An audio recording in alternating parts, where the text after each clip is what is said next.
is this thing on? So, last week we went over the J Blood front bumper for the 99 and 2000 EK hatch. So just like I promised, since we did the front last week, we're going to do the sides, and then we're going to get into that rear. Pause. Let's do the side skirt and rear end review, please. YouTube, getting into that rear is crazy. Please do not judge me.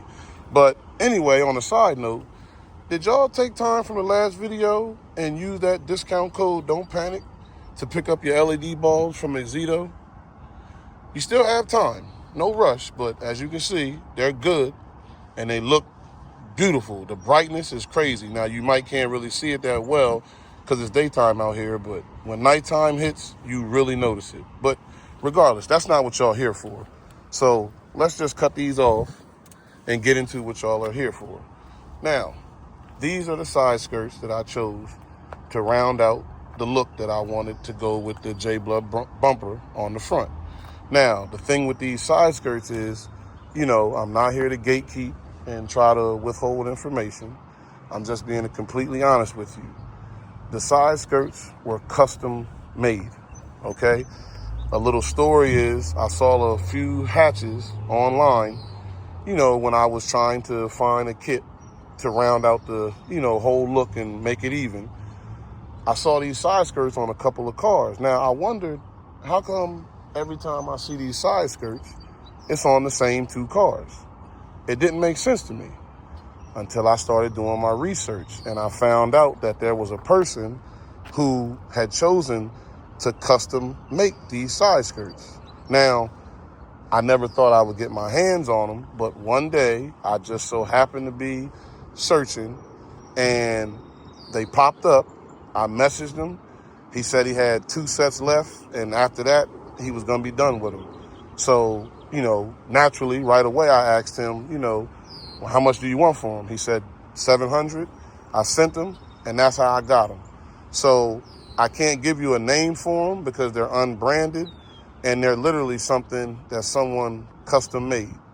Now, the way these work is they actually fit right over top of your OE side skirts. Now, I can try to pull it down a little bit so you can see, but you really can't. But the reason why I like them is, they're not too flashy or nothing like that. They basically look like OEM side skirts. It's just that when you look real close, right here, they have this little flare out that you can see that gives it like just that little bit of custom look to it. And, I always get asked about them.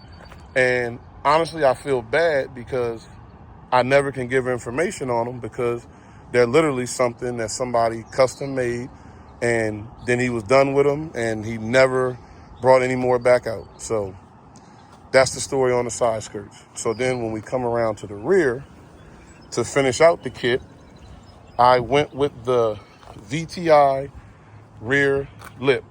Now, some people have said that this rear lip is also Honda Access. I don't know if that's true or not, but I do know if you look up EK4 SIR VTI rear lip, this will pop up, okay? Now, the reason why I wanted this lip is, a lot of people go with the Type R lip, and there's nothing wrong with that, but I just wanted to do something that would be different. So if you look closely at this lip, it comes down, and then it flares up, and then it flares up again to go around the tailpipe, and I thought that was a neat feature. Now, to add a little flair to mine, I also added, this is actually the S2000 trim molding. Now, the reason why I went with that is because when I mounted the lip onto the rear bumper, I didn't want to get any scratches and any debris between the rear lip and the bumper. So I found out that if you put that little piece of trim molding on the lip and then install it on the bumper, it'll keep out debris, and also it'll keep from your rear lip scratching your bumper. So It's the little details like that that make a difference. And believe you me, a lot of people notice it. You would think that, just because it's a little molding, like who's gonna really notice that? But a lot of people ask me about it. So I'm actually somewhere on this screen, I'm gonna actually put the part with the part number. So if you ever wanna, think about getting that little trim piece molding to keep from scratches and debris getting between your bumper and your lip, you can go order it for yourself. Now, I do not run it on the front because just like I explained in the last video, when it comes to the J-Blood bumper, there is no lip. I mean, there's a lip on the car, obviously, as you can see, but what's so special about the J-Blood bumper is everything is all together. So you see there's no piece or, the lip doesn't attach to the bumper. The bumper and the lip is all molded together. It's all one piece. So that's the only reason why I did not have to run that little piece of molding on the front, because it's all connected. Okay, so getting back to the rear of the car, to just round out the look, we also did the Honda Access Sport Muffler, which, we can do a review on that as well, and I'll let you hear it and stuff like that. But like I said, I'm really not into the whole speed thing, so don't expect like no big K motor sound or nothing like that to come from the rear end of it, because it's still D series, it's still factory. The whole, modified engine, that's just not my thing. I just wanted a nice classic look. Henceforth why I went with the Honda Access gold badges. So we got Civic in gold, and then we also did the H in gold. Now, a little bit of a story. Learn from my mistake. If you're gonna go with gold badges, okay, and you want that nice, clean, rich, elegant look, okay, whatever you do not attempt to put a buffer or a waxer or anything, any type of air equipment or something like that to try to shine it. I made this mistake trying to shine it and make the gold, pop.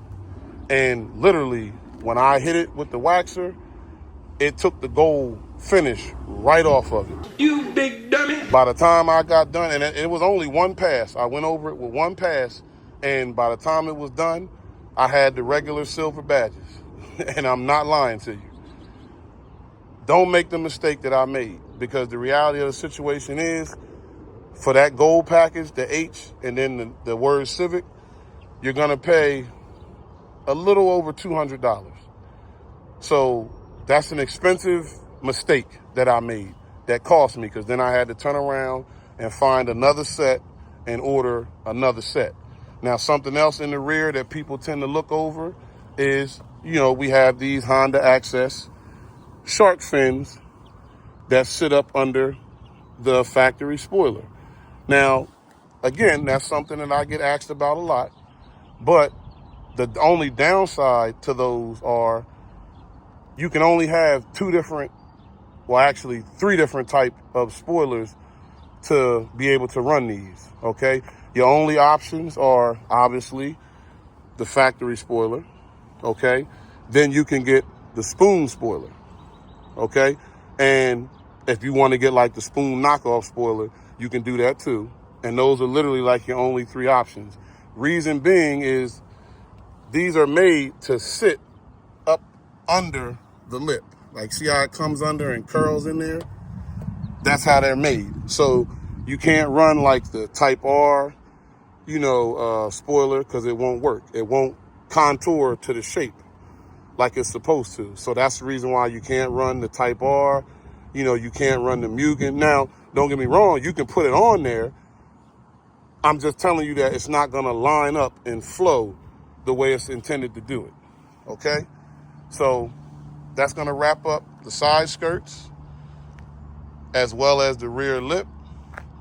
Any questions, you always, you know, can feel free to hit me up in the comments and ask me. I answer all questions. I never miss any comments because that's what I'm here for. I'm here to help, okay? So, as I always say, keep it simple, keep it humble, keep it you. Just like the last video, keep it automatic, okay? I'll see y'all in the next one when we go over another part on my EK hatch. Y'all stay safe. Wait. My bad, y'all. Now, y'all know how I am. If I give you the good and how much I love something, I always got to give you the bad side, too. So, something I forgot to mention is, if you want to run these side skirts, if you pay attention, when you come to the front, it does have like it flares out a little bit. Now, that little flare out actually will prevent you from being able to run like the OEM mud flaps in the front. Now, that might not be a big deal to you, but for me, I really like OEM equipment. So when I had to take my mud flaps off for the front, it really, it just bothered me because I really like running the OEM mud flaps. Now, being on air, when I air out, sometimes they would hit the ground, but they were still in good shape where I would have loved to kept them on the car. Now, same thing with the rear lip kit, okay?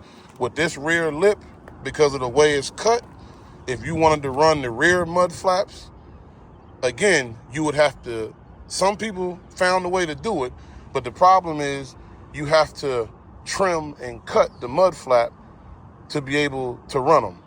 And somebody like me, honestly, with an OEM equipment, I don't want to have to trim and cut anything. I want to leave it perfect the way it is. I don't want to cut on it or nothing.